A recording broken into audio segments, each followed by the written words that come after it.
Welcome to Thinking Green. I'm Rana, and I'm here with Paul Rubin from Real Progressives, and we're going to talk about modern monetary theory. Partly, this is a part 4 of a continuing series, but it seemed to me recently kind of a confluence of tax season and maybe the beginning of people thinking about congressional elections coming up this November, that we're hearing a whole lot of people talking about taxpayer dollars. Yep.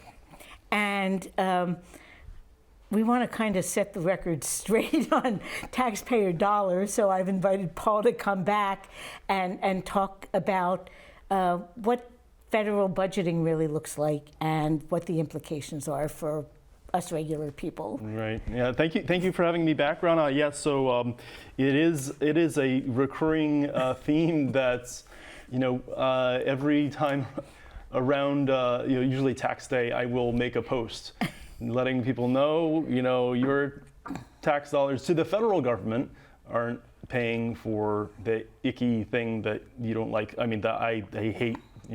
The genocide in Gaza, and right now the war in Iran, and but on the other side as well, Republicans, GOP folks, conservatives will talk about they don't want their taxpayer dollars paying for abortions or for trans surgery or something, gender confirming surgery or something like that, or whatever else that may be, or illegal immigrants, on our medical system or something like that. And so it's just really important for people to understand how our federal finance system actually works, that taxes really don't exist to finance spending by the federal government. Again, at the local level, all what you normally think about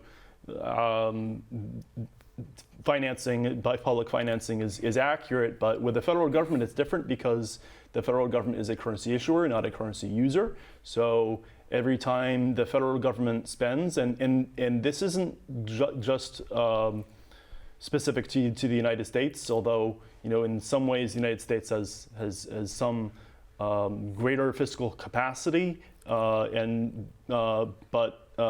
this is true for the UK, for Australia, for any monetarily sovereign nation, any currency issuer, that when they spend money, they're creating money. So when we talk about MMT, and you can maybe bring up maybe the first slide, is in terms of some of the kind of the basic understandings of what MMT actually says. And MMT, modern monetary theory or modern money theory, is a description of how money actually works, what money actually is, and what it's actually been for basically its entire existence. It's not a commodity, as we used to think of. It's not like gold. It's not something that we dig out of the ground, but it's necessarily a creature of the state. It's always been a creature of the state for like 5,000 years.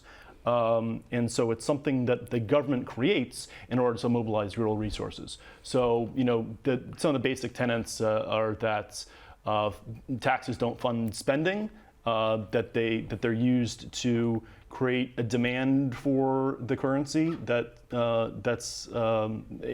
taxes are necessary to create the demand.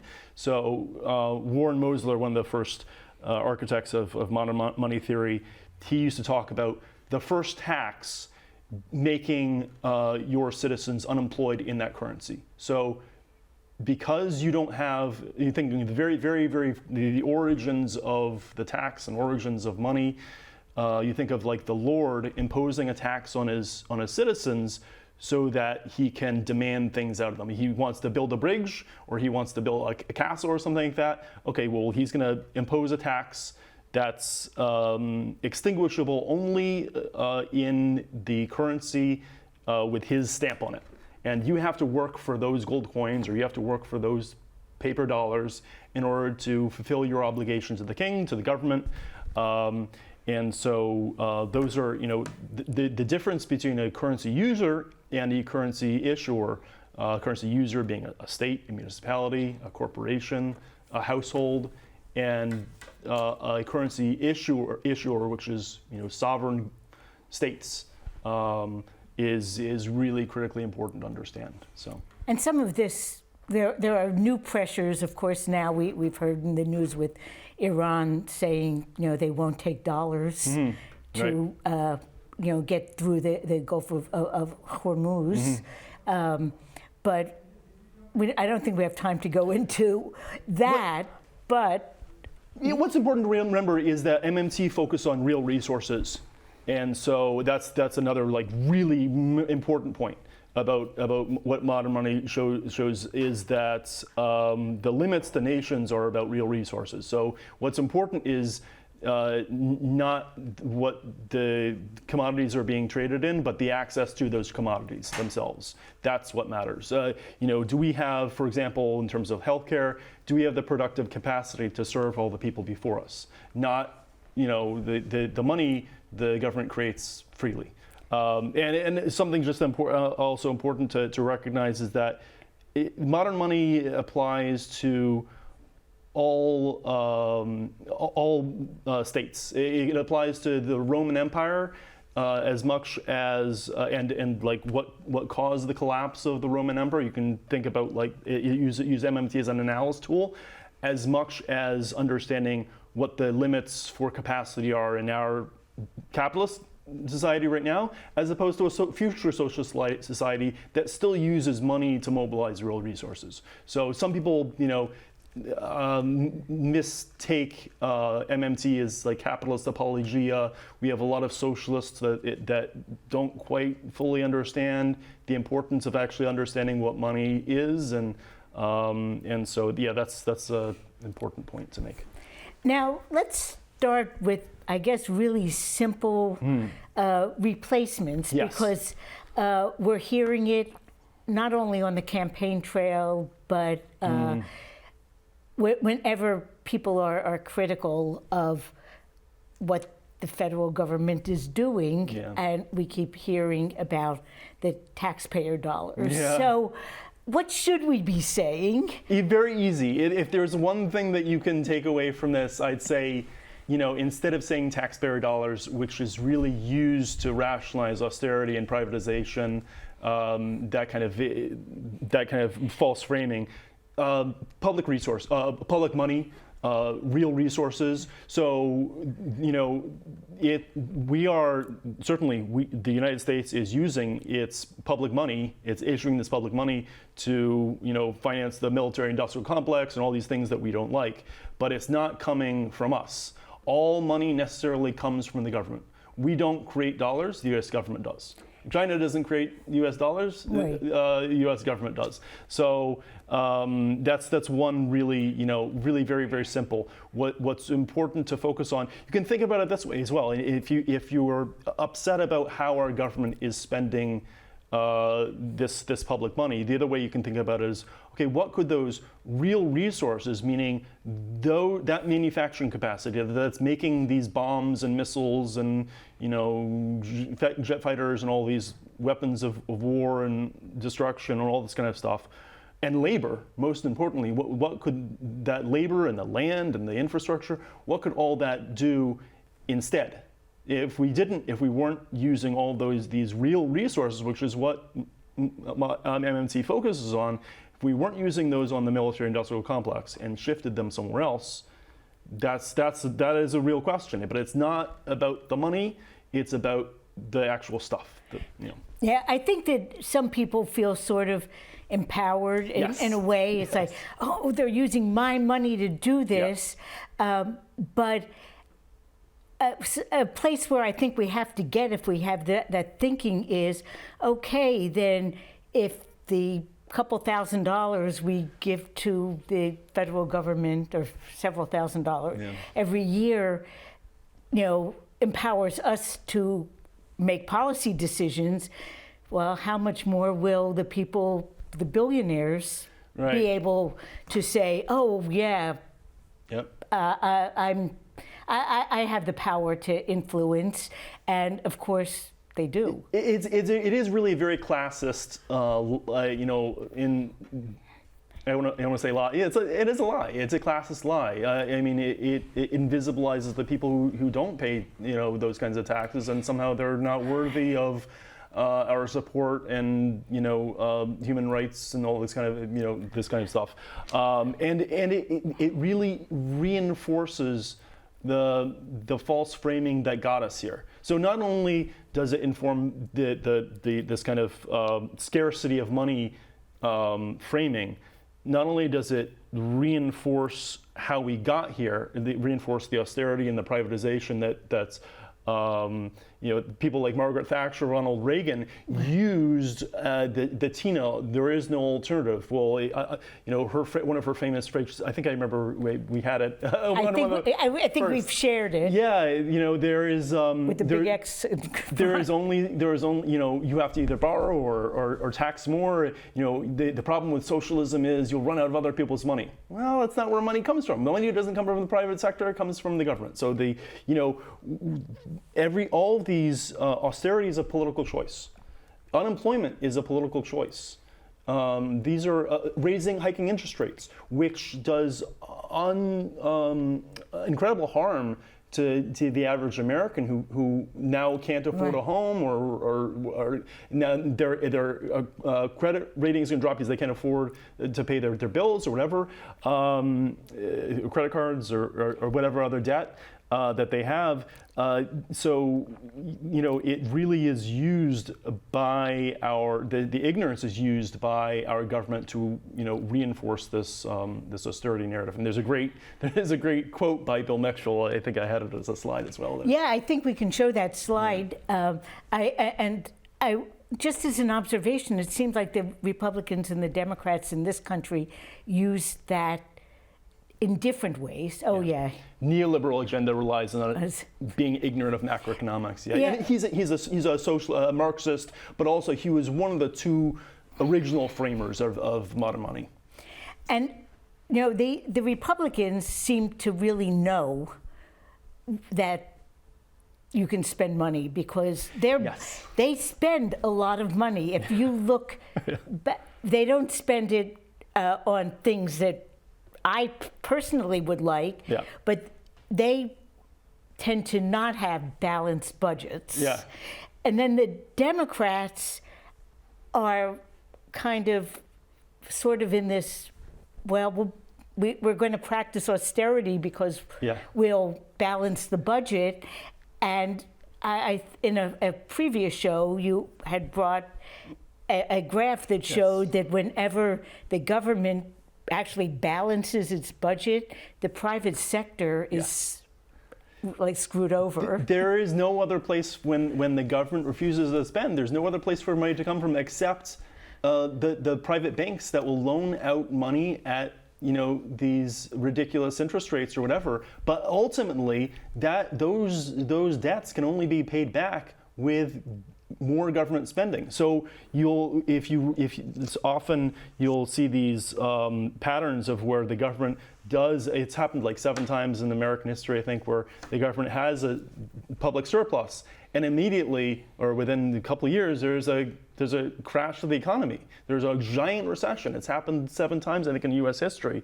And every time, well, what does the government have to do? And we saw it in 2008, right? Where we had this massive amount of spending that didn't come from taxpayers because we didn't have the money to finance it anyway. The other thing I'll mention in terms of this taxpayer dollar narrative, one thing that I'll often ask is, if you think that your taxes finance the wars that we've been waging. Think of like Afghanistan and Iraq for 20 years. Which taxes did George W. Bush or Barack Obama or Donald Trump or Joe Biden on any of these excursions that we had? Again, in Afghanistan in Iraq it was 20 years. It was $6 trillion.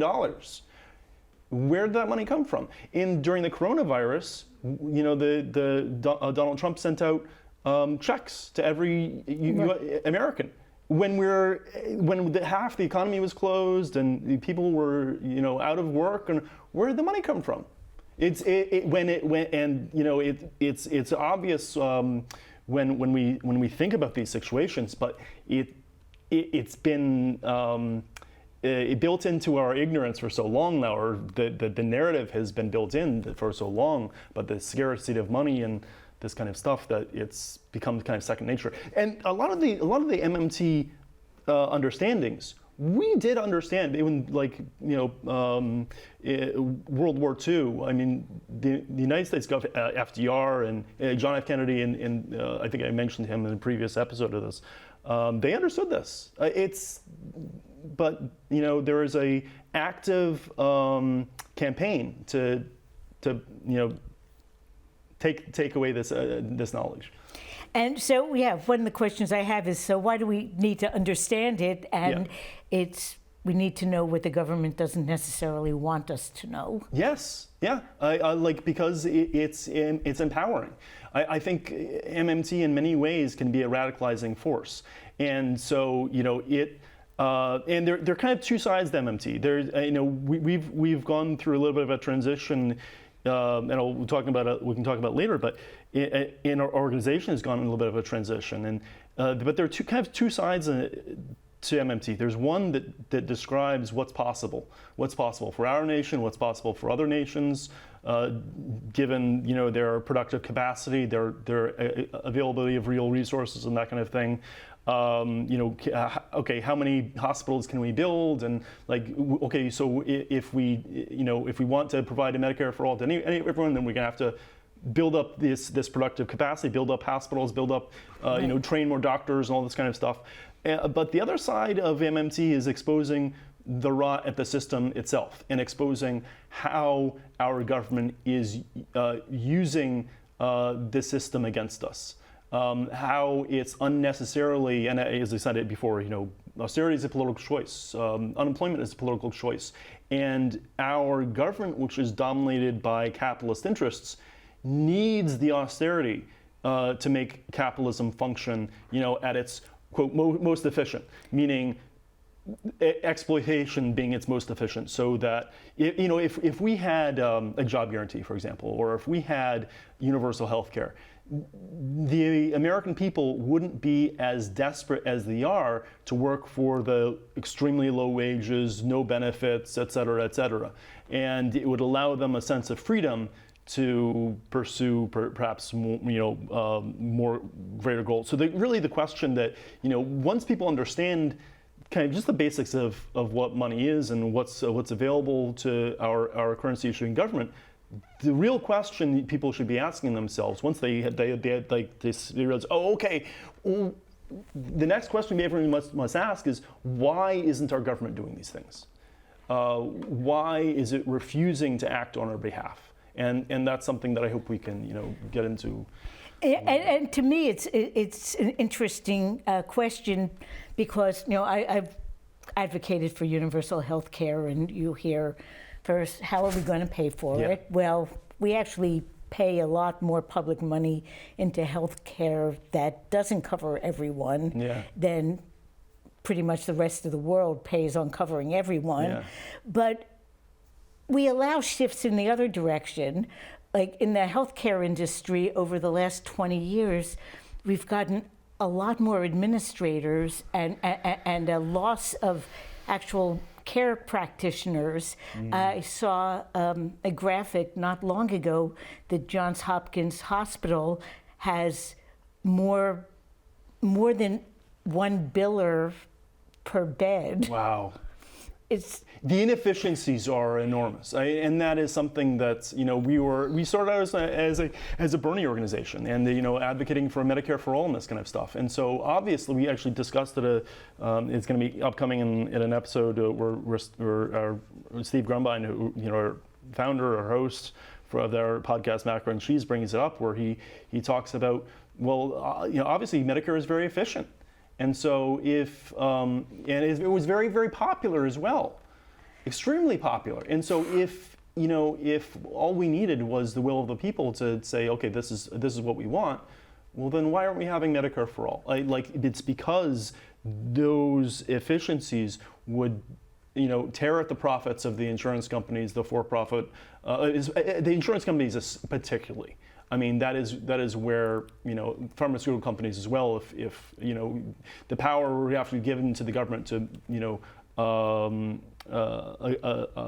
accommodate on drug prices and stuff like this, then you would have a very different situation. And it's frustrating. I was talking to an older, like me, friend, and we were talking about where we had put savings for our retirement in, stock market part of it, and how we both felt like maybe a decade ago we started looking and trying to find more socially responsible investments. And now looking back, those socially responsible investments, it might not be guns or or weaponry or whatever, or surveillance stuff, but it's investing and making a profit in things that should be just human needs.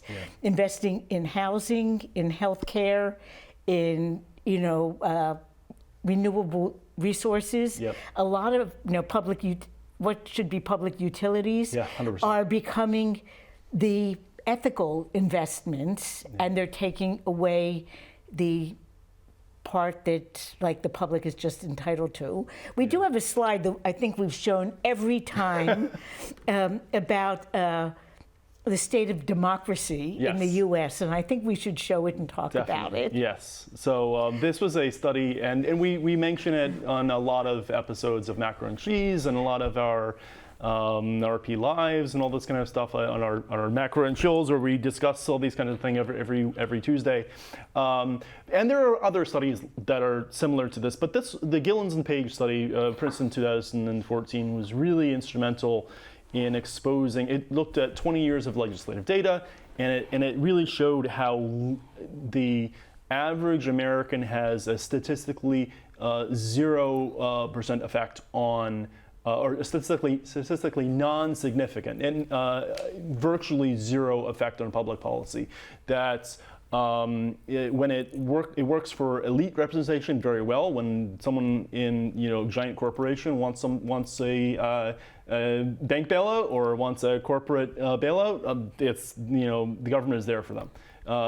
Chris Hedges often will refer to this as like the gears of government have seized up for everyone except those who are the oligarch class, and so that is why we don't have Medicare for all. And so I think it's really important to recognize this class element that MMT is not. Bill Mitchell, who I should have slided before, mentioned that MMT, modern monetary theory, is not the theory of everything. It is a description of the way money works and a description of what money is, but it doesn't have a built-in class narrative. It doesn't have that, class. It's just fundamental information about the reality we're in. Right. It is. These are the material conditions of the world that we live in right now. And so, it's important to recognize that MMT alone, without any kind of a class lens, because MMT is just a lens. It's an analytical lens to look at the material conditions that we have here in the United States or everywhere else any other time, and describe what's possible. But if you don't have a class lens to kind of or some other value lens to overlay on top of it, we'll often say that MMT without class is just accounting. It's just ledgers. It's just descriptive. It's reflexive. It's 1 equals 1, like that, or 1 really. 1 minus 1 equals 0, because that's what sectoral balances are. When we were talking about the graph that we were showing earlier with the federal surplus equals private deficit, federal surplus equals private deficit, or and the converse as well. And the converse as well. So when the government is in deficit, you must be in surplus, or either you in the private sector or foreign sector. And so when the government is in surplus, well, then you're in deficit. So if the government isn't deficit spending, you are going to be stuck borrowing from banks. And so the other, but what that graph that often we've shown before is that the government's black ink or red ink is our black ink, which is basically what I described.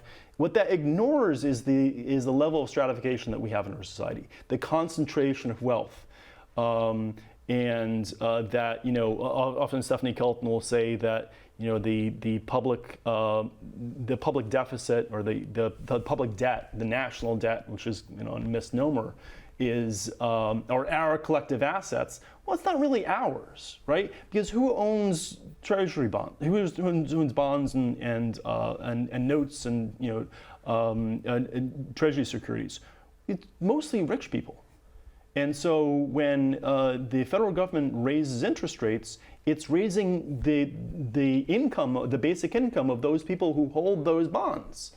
And so, it hurts us as well. But if we just think of, the red ink versus black ink and forget how that's distributed, well, it doesn't give a very accurate picture of how our economy actually is operating and why it's operating. That's what MMT doesn't leave out, but it's not the theory of everything. And you need an additional lens in order to understand why our economy is operating the way it is, why our government is operating the way it is.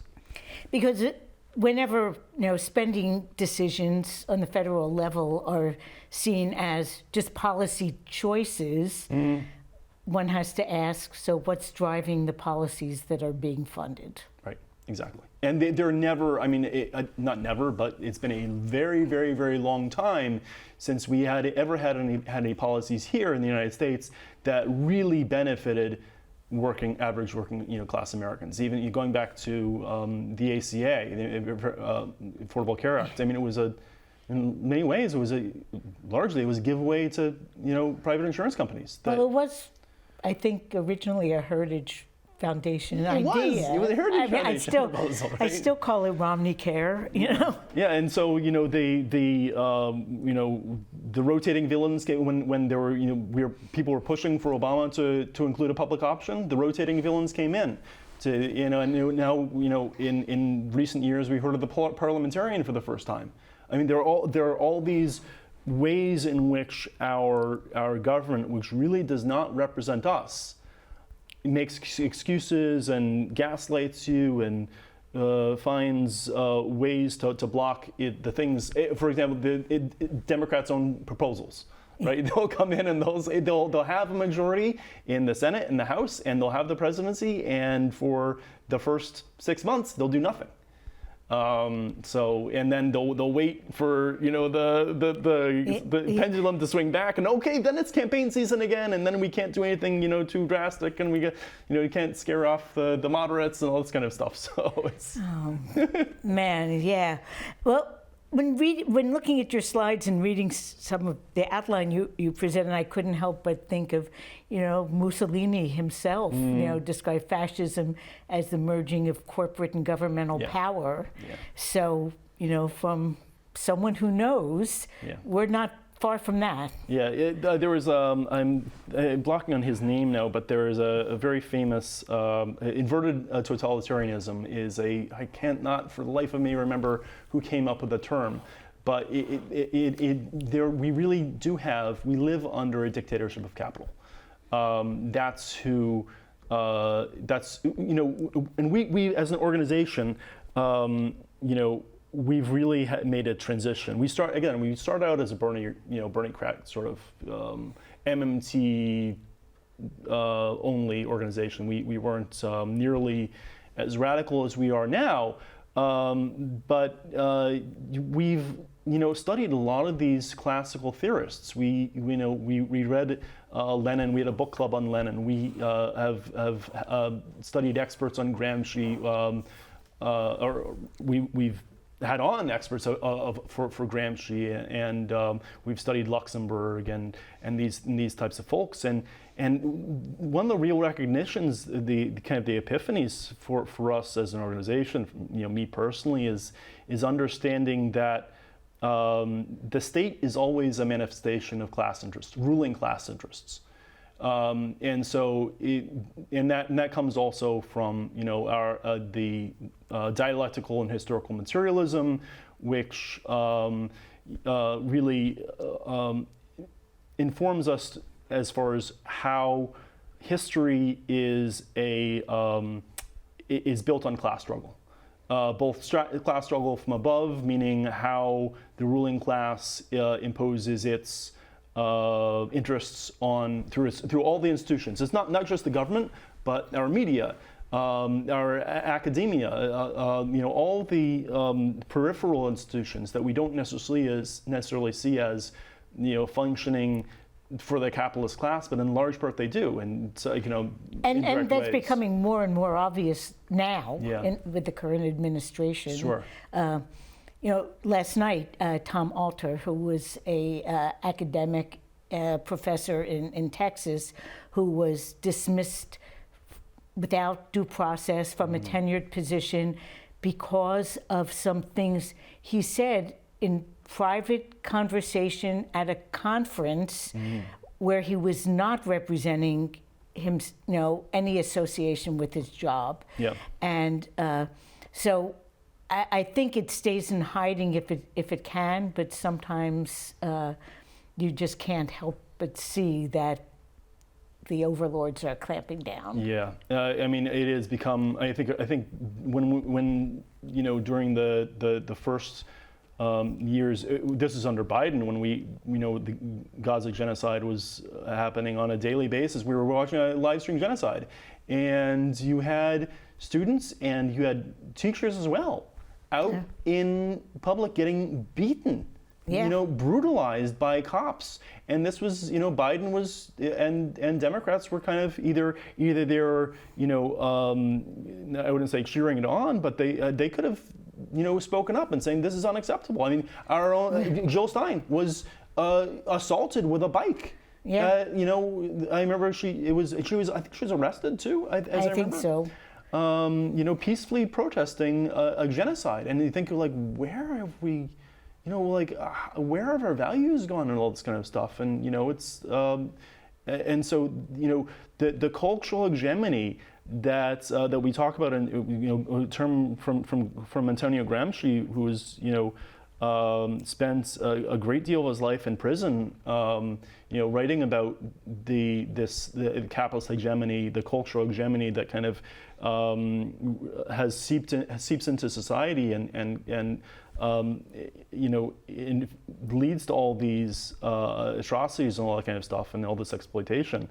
And so what's important to recognize, though, I think, is that from our perspective, coming from the kind of more electoralist perspective that we had, I don't think that we can vote our way out of this, because the electoral system that we have, just thinking of the graph that showed, it's not just the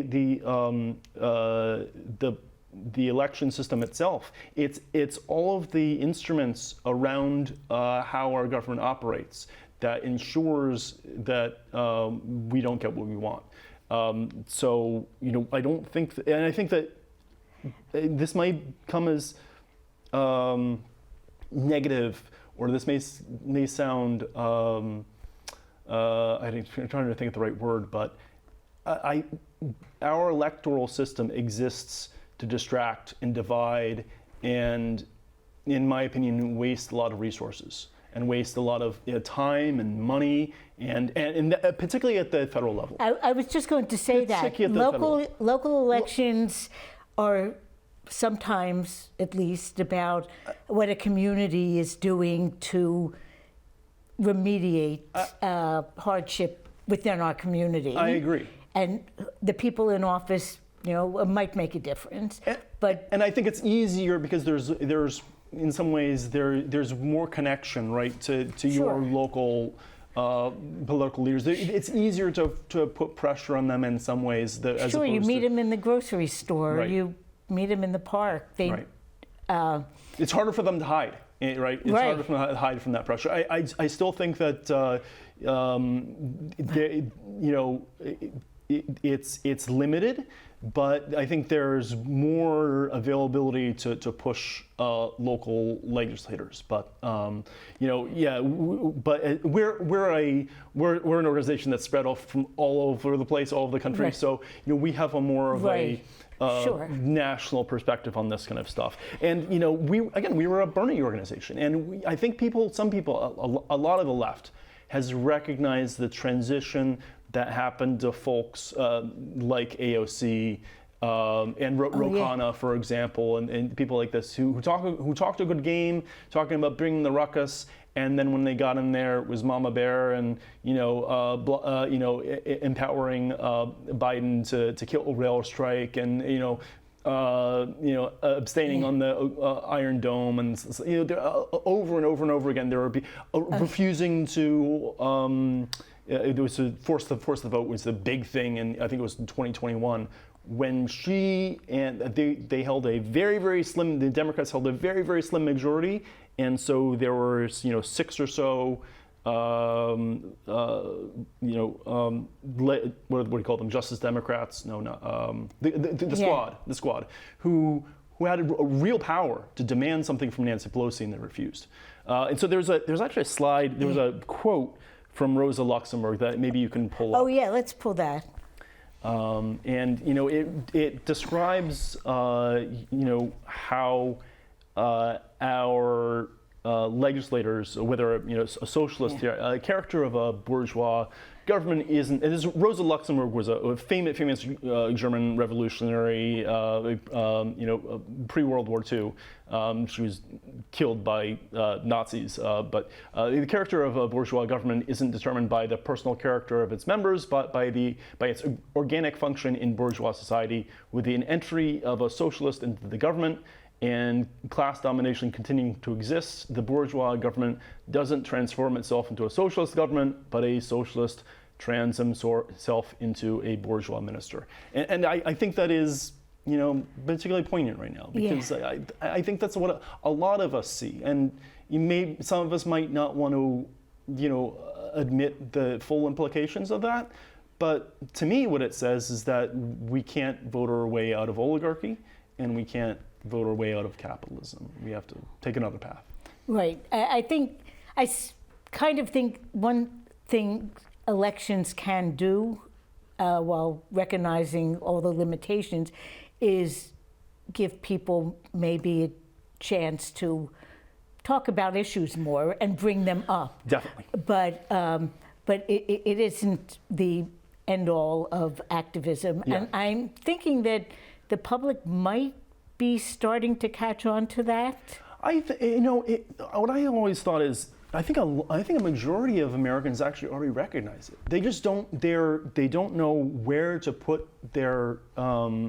They've lost belief in the political process completely, and evidence of they think that is some of the worst voting participation rates in the world. I mean, we have about half of Americans who vote every 2 years, and maybe something like 60-something% who vote for presidential elections in presidential years. And so I think the majority, not a majority, but a plurality of Americans certainly voted for one of a non-candidate, right? Like if you took there are more people who didn't vote than voted for anybody else. Yeah. And so I think it shows that we are suffering through, or the capitalist, capitalism right now is suffering through what Gramsci would call a crisis of hegemony, where the belief in how the system works is breaking down, and so fascism is a tendency that grows out of that. It grows out of this hegemonic crisis where capitalism must reinforce all of its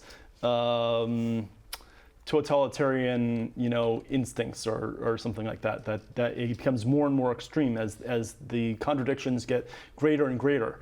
But I definitely agree. Elections certainly can mobilize, and I think more than anything, for me, I think they can radicalize.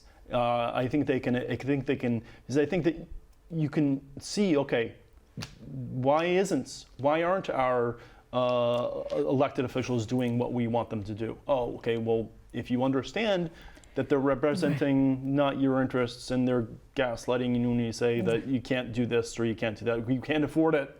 That is a very common refrain. We can't afford it. I want to give you Medicare for all. I want to give you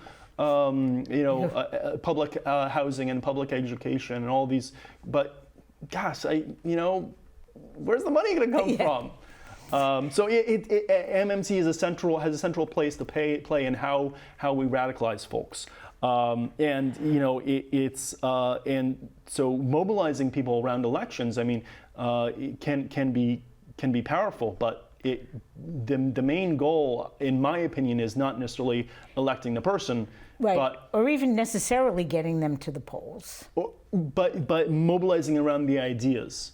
What are we demanding, and then building up, that kind of community resilience and those building up organizing power that actually can be transferred outside of elections. That was something that I think that was particularly. A lot of us felt betrayed by Bernie because he had this giant movement available to him that he could have either pushed into a third party, which would have been, maybe unsuccessful, probably because I think capital still does rule in the third, it crowds out third parties, makes it very, very you and I both know this. We both know this, but But it provides an opportunity to build this class solidarity as well, a class consciousness. I'm going to backtrack a little because you were talking about the series on socialism, and we do have a Lenin quote. Oh, and yeah. I wanted to ask, so what can we learn from socialist theory and practice? Yeah. So I think that we can. There's a tremendous. This is a quote from Lenin. I think it's in some ways a paraphrasing of Marx, but to just decide once every few years which members of the ruling class is to repress and crush the people through the parliament. This is the real essence of bourgeois parliamentarism, not only in parliamentary constitutional monarchies, but also in the most democratic republics. And so that goes to the point I was making before in terms of that our institutions are always a representation of class interests, especially the state. There's another quote from Lenin saying that either the state is a representation of will always be a representation of the capitalist class or the working class. And so, right now, that's where we are. We have a dictatorship of capital. But so the alternative, I think, what socialist theory brings to bear is certainly this dialectical and historical materialism, which is based on the material conditions that exist in our society. Dialectical materialism could be actually applied to just about anything, but historical materialism is a understanding that, again, class struggle, the history is a function of class struggle, both from above, in terms of how the ruling class imposes its imposes its rule, but also from below in terms of all of the reforms that have been won. I think there's some kind of historical lobotomization that's happened over the past 80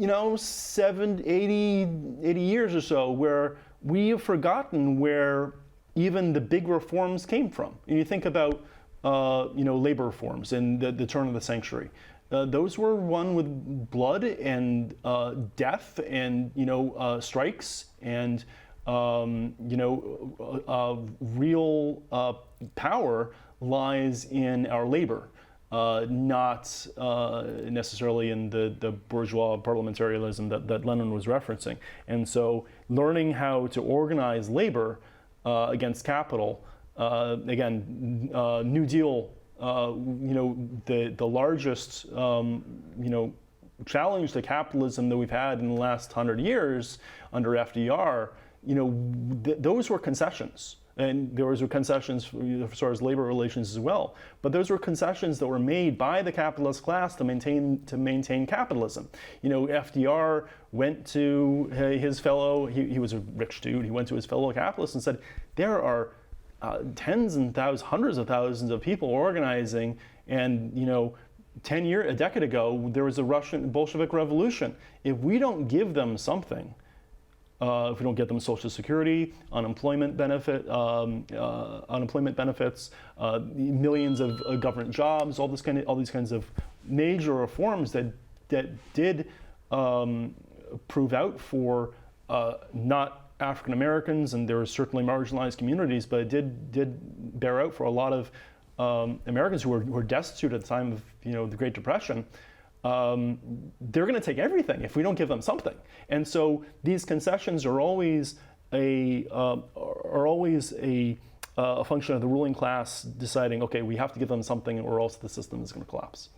So now there are a couple challenges. So, my experience was I lived in a socialist community for about 4 years. Yeah. I was a member of it. And being a small socialist community in a country that is not socialist, and now, of course, in the world of transnational capital, you see real limitations in what a small community can do. Yeah. Internally, the kibbutz I was a member of was, pretty equitable. People were guaranteed work. They were guaranteed basic needs. There was gender equality to an extent that would not be possible in in the U.S. at the time, because childcare was all built into the system. But in terms of income, you had to still support yourself. So they were farming and using tons of chemicals. So it really didn't solve everything, because it was still just a little pocket in the world. And the surrounding communities were Bedouin villages, and some of them did construction, but we seem to have to operate on a bigger scale. Oh, definitely, and I think that's something that was probably Trotsky's probably largest contribution. I mean, I'm not a huge Trotsky guy, but the international dimension of capitalism. I mean, we have seen for so many years, so many decades, how when there are socialist alternatives that prop up, we, as a nation, our nation has, immediately come to beat them down. So there definitely needs to be a recognition of international solidarity and all that kind of stuff. And it's very, very difficult to build these kinds of, as you said, pockets of socialism. So we have 2 more slides and 5 more minutes. Okay. So okay. Let's show the Freddie Hampton quote, which is really great. Yes. So yeah, I think the alternative though that we're talking about is building community resiliency, parallel systems, and often called dual power networks, and that's what ultimately people don't think of it necessarily, don't remember it this way, but that's what the Black Panther really was about. They had all of these Hugh Newton and Fred Hampton both referred to them as survival programs, programs that for us to survive until revolution. That's what he. So they were serving tens of thousands of kids free breakfast. And so there's quote, first you have free breakfasts, then you have medical care, then you have free bus rides, and soon you have freedom. And they had health clinics, they had food services, they had bus services and all this kind of stuff, where they were building this kind of community resilience that their government hadn't provided to them. I think that's the direction that we have to start thinking about. I mean, it's very, very difficult to build these kinds of autonomous community settings. But we had on very recently in our last Macro and Cheese, our last Macro and Cheese podcast, we had on Clara Mattei, who's an incredible author about detailing, really deconstructing capitalism and exploitation, all that kind of stuff. And she's a professor at University of Tulsa, I think it is, in Oklahoma. And she's opened one similar kind of, she's working to build these similar type of parallel systems where they meet every 2 weeks. There's a giant assembly. They have 80 people at least who show up every 2 weeks. But then also they have much larger forums every month. Where recent one, I guess in February, they had 400 people who came to a community forum with a mayor and tried to get participatory budgeting in place, and they're working on a community land trust and community gardening, and they have a lot of members who are unhoused, and so they're trying to. It's a heavy lift, but they're trying to build this kind of alternative dual power structures that give another way out. And that's really important now. We're seeing, empires always end at some point, and we're seeing the one we're living in crumbling. So the parallel systems are really important. Right. So in the last maybe 1 minute, we have some URLs, some websites, some resources that you can follow up on, find out more. So so we have a Substack. I don't know if you could bring up. So we have a Substack. In addition to our website, Substack, where we post all of our articles, and our Macro and Cheese podcast comes out every Saturday morning. Every week now we have 375 episodes for every. Wow. For I don't know. We haven't had a break forever. But Tuesday nights, as you can see, the Macro and Chill is where we'll have on a discussion. We'll play a video form of our podcast. And have kind of a roundtable discussion of what we thought was really important and to discuss. And we have a Facebook as well. We're on X, we're on Twitter, we're on Instagram, we're on all those sites. So it didn't list them all there, but you can certainly just search for Real Progressives or Macro and Cheese on all the platforms, and you should be able to check us out. Well, thank you, Paul, for coming again for part 4. Yep. I think we almost squeezed everything in. I think so. We can always do a part 5 at some point, maybe when elections are getting a little closer. There you go. Sure, definitely. But right now I'm sort of obsessing about my taxes, that it doesn't make me feel any better knowing that the money's just going nowhere. But, right. Oh, well. Deleted at the Federal Reserve or IRS, yes. So, but thanks again for coming on, and to people watching. Going back to the start, let's not just talk about taxpayer money. It's Please, making me nuts. public money, real resources, that's what matters, yes. Yeah, and we'll see you next week.